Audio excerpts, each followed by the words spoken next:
Tony Beets. After over 12 seasons of Gold Rush, Tony Beets is finally opening up about the 5 cast members he could not stand working with. Some of these revelations will shock longtime fans, while others will confirm suspicions that have been building since the show first aired.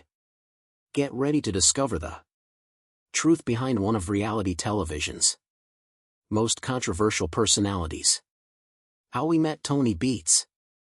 Tony Beets first appeared on our television screens in the 2nd season of Gold Rush, but his story in the Yukon began decades before Discovery Channel cameras ever rolled.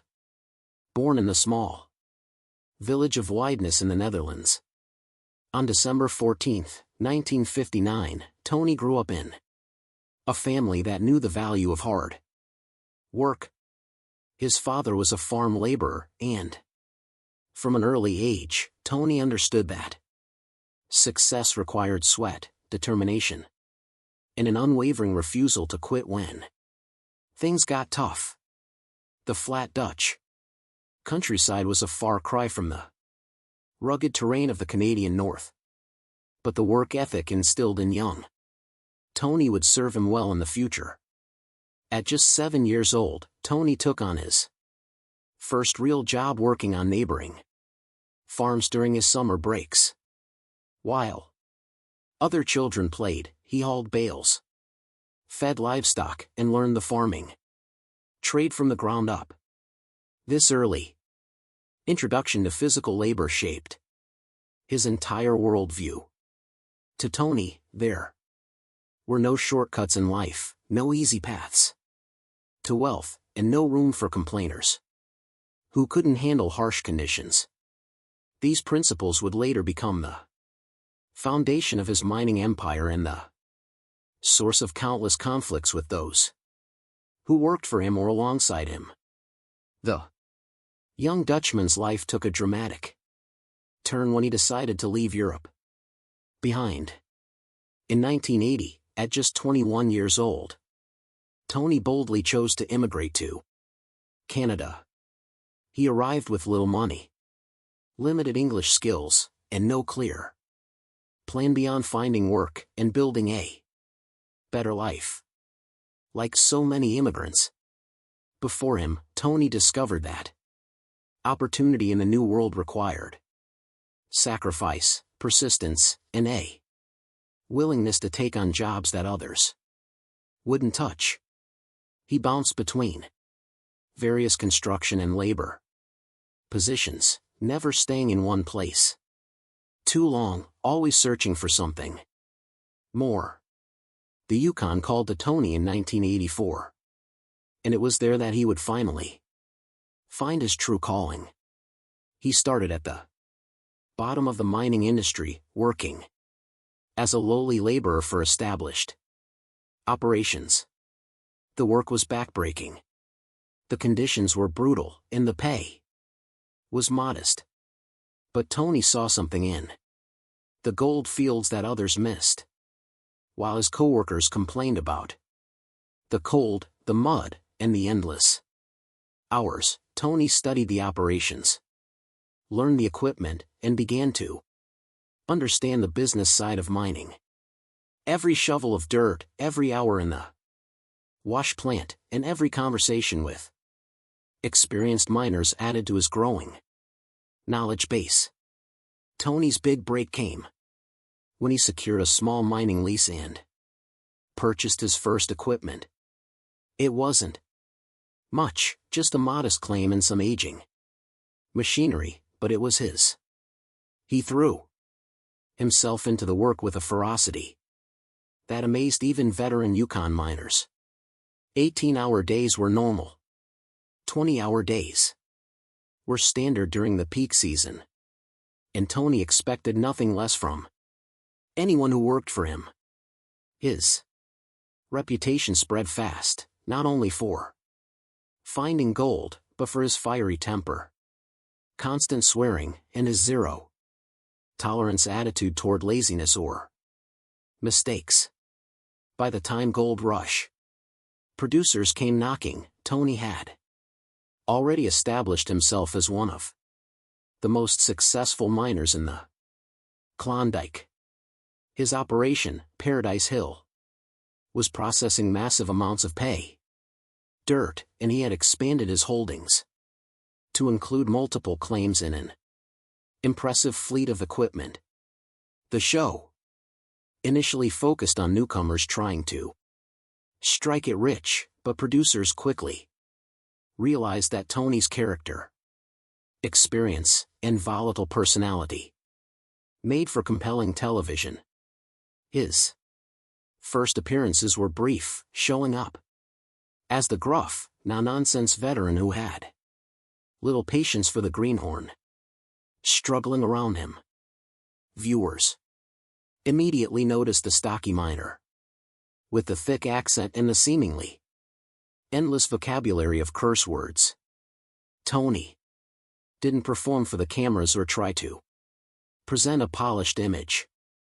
He simply was who he was, whether filming or not. When the equipment broke down, he cursed at it. When workers made mistakes, he cursed at them. This authenticity resonated with audiences who were tired of overly produced reality television. What set Tony apart from other reality TV personalities was his knowledge and success he had managed to acquire in his field. This wasn't a businessman pretending to be a miner for television ratings. Tony had spent decades mastering his craft, building his operation from nothing, and earning the respect of his peers in the mining community.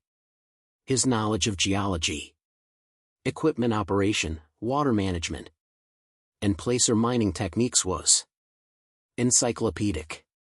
The show also introduced viewers to Tony's family, who played increasingly essential roles in his operation. His wife, Minnie, proved to be as tough as Tony himself, often running equipment and making crucial decisions about the operation. Their children, Mike, Monica, Kevin, and Bianca, all became involved in the family business to varying degrees. This family dynamic revealed another side of Tony. Beneath the tough exterior was a man determined to build something lasting for his children and grandchildren. Still, as time passed, it became clear that even family ties weren't safe from the arguments and pressure that always seemed to surround him. As Tony's role on Gold Rush expanded, so did public fascination with his personality. Social media lit up with debates about whether Tony was a brilliant businessman or an impossible tyrant, whether his methods were effective or abusive, and whether his conflicts with others were justified or unnecessarily hostile.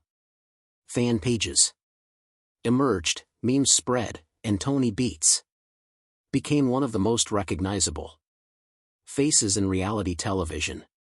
Yet, through all the fame and attention, Tony remained remarkably unchanged. He still arrived at his claims before sunrise, worked shoulder to shoulder with his crew, and kept the same strict standards guiding his operation for years. The production schedule brought new challenges to Tony's life. Mining season in the Yukon is short, with operators racing to extract as much gold as possible during the brief window when conditions allow. Adding camera crews, production schedules, and the artificial demands of reality television to this already intense environment created friction from the start. Tony had built his success on efficiency and productivity. Still, television production often required the opposite, asking him to repeat actions for different camera angles, participate in, stage conversations, or waste valuable daylight hours accommodating the show's needs. Conflicts in the mine. The tensions between Tony Beets and the production team became legendary within the Gold Rush crew. A former producer named Christo Doyle recalled what it was like to film the notoriously difficult Miner.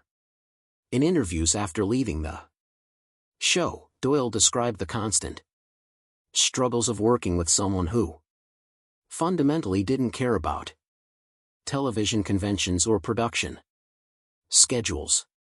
According to Doyle, Tony couldn't care less about the cameras, so he does whatever he wants whenever he wants. If the production team needed 4 hours out of the day to get material from him, often he was nowhere to be found.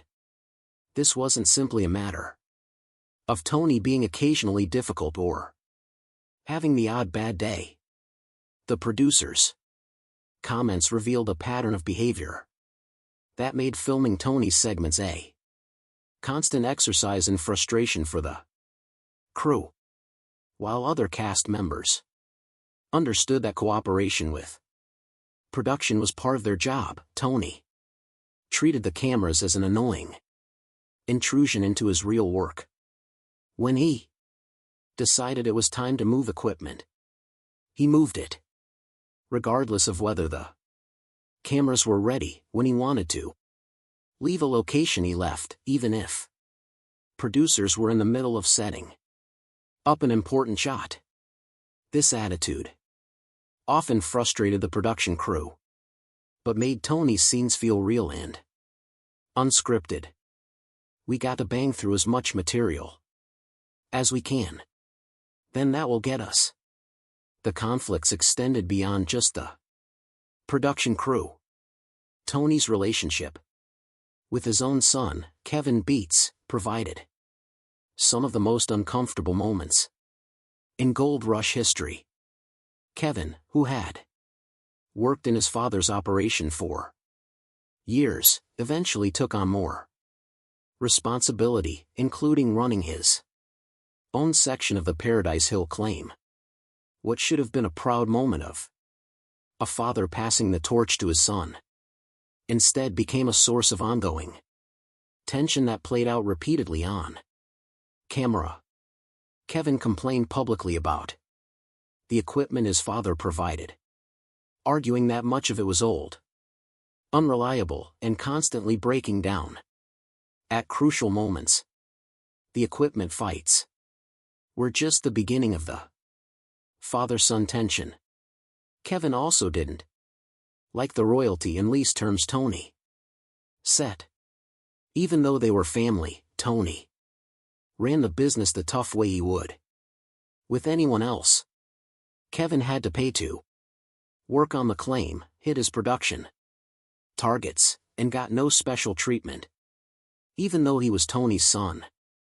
From Tony's perspective, this was teaching Kevin the reality of the mining business and preparing him to take over the entire operation eventually.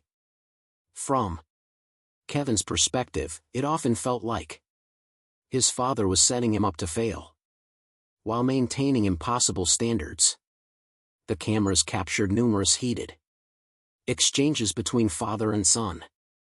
In one taut scene, Kevin confronted Tony about the state of a critical piece of equipment that had broken down broke during peak production.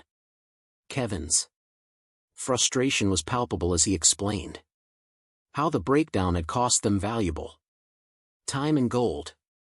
Tony's response was characteristically blunt, suggesting that if Kevin couldn't handle equipment maintenance and repairs, maybe he wasn't ready to run his own operation. The conversation deteriorated from there, with both men raising their voices and seemingly forgetting that cameras were recording every word. These family conflicts revealed an essential aspect of Tony's personality. He didn't soften his approach or lower his standards for anyone, not even his children. While some viewers saw this as admirable consistency and a refusal to show favoritism, others viewed it as unnecessarily harsh parenting. After each episode featuring Tony and Kevin's disputes, social media raged. Some fans argued that Tony taught his son about self-reliance and business reality. Others suggested that Tony's methods damaged his relationship with his son and created unnecessary stress in what should have been a family partnership. No relationship in Gold Rush history has been more contentious than that between Tony Beets and Parker Schnabel. Parker, who started mining as a teenager and quickly became one of the show's breakout stars, represented everything that irritated Tony about the new generation of miners, where Tony had spent decades working his way up through pure determination and physical labor. Parker had inherited his grandfather's operation and claim, where Tony relied on experience and traditional methods. Parker embraced new technology and modern management techniques, where Tony led through intimidation and force of personality. Parker tried to inspire loyalty through different means. The clash between these two mining titans peaked during Season 8 over a claim boundary dispute. The conflict began when Parker's operation expanded into an area that Tony believed was too close to his claims. Mining claims in the Yukon have specific boundaries, but disputes over exact locations, water rights, and access routes are common. What might have been resolved through calm negotiation between other miners instead exploded into one of the most heated confrontations in Gold Rush history. The cameras captured Tony confronting Parker about the boundary issue in a scene that perfectly encapsulated their toxic relationship. Tony, his face red with anger and his accent thickening as his emotions rose, told Parker in no uncertain terms what would happen if the situation wasn't resolved. The most memorable line from the confrontation came when Tony looked directly at the younger miner and declared, "I'm going to be on your effing case." Quite simple. The threat was clear. The anger was real. And viewers watching at home could feel the genuine hostility between these two men. The feud between Tony and Parker was so interesting because it was about more than just two miners not getting along. It symbolized a generational divide in the mining community and by extension in society at large. Tony represented the old guard, miners who had earned their place through decades of grueling work, who believed in hierarchy, experience, and paying your dues. Parker represented the new generation of miners who leveraged family resources, embraced innovation, and weren't afraid to challenge established figures.